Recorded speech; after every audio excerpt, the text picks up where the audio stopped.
बदलापूर पश्चिम barrage road परिसरात राहणारा इयत्ता 7वी शिकणारा ब्रजेश भंगाळे वय वर्ष 14 हा मुलगा परीक्षाजवळ आल्याने काल दिनांक 6 रोजी शिकवणीला जातो म्हणून गेला असता घरी परतलाच नाही। या प्रकरणी बदलापूर पश्चिम पोलीस ठाण्यात अज्ञात इसमाविरोधात अपहरणाचा गुन्हा दाखल झाला असून पुढील तपास पोलीस करत आहेत।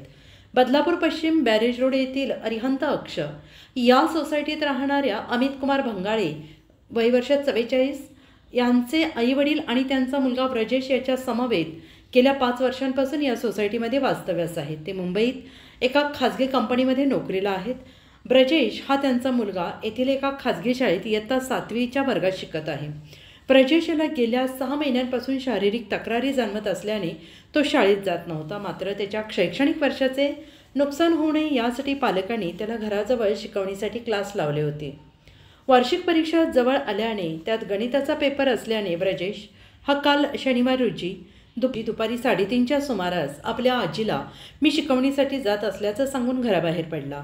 शिकवणीवरून तो संध्याकाळी 7 वाजता घरी येणं अपेक्षित होतं, पण तो घरी परतला नाही। त्यामुळे त्याच्या आजीने ब्रजेश याचे बाबा अमित कुमार भंगाळे यांना संपर्क साधून याची माहिती दिली आणि यावेळी ज्या ठिकाणी क्लासला जातो त्या ठिकाणी संपर्क करून विचारलं असता ब्रजेश शिकवणीला आलाच नाही असं तिथल्या टीचरने सांगितलं आणि यावर घरी आल्यानंतर अमित कुमार भंगाळे यांनी त्यांच्या इतर शेजाऱ्यांसह ब्रजेश याचा सर्वत्र शोध घेतला।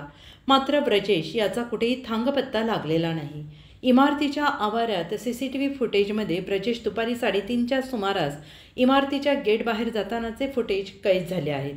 मात्र मुलगा घरी परतला नसल्याने आज रोजी सकाळी बदलापूर पोलीस स्थानकात ब्रजेश याचे अज्ञात इसमाने फूस लावून पळवून नेण्याची तक्रार केली असून अपहरणाचा गुन्हा पोलीस स्थानकात नोंद झाला असल्याची माहिती बदलापूर पश्चिमचे वरिष्ठ पोलीस निरीक्षक अनिल थोरवे यांनी दिली आहे आणि पुढील तपास सुरू असल्याचं त्यांनी सांगितलं आहे।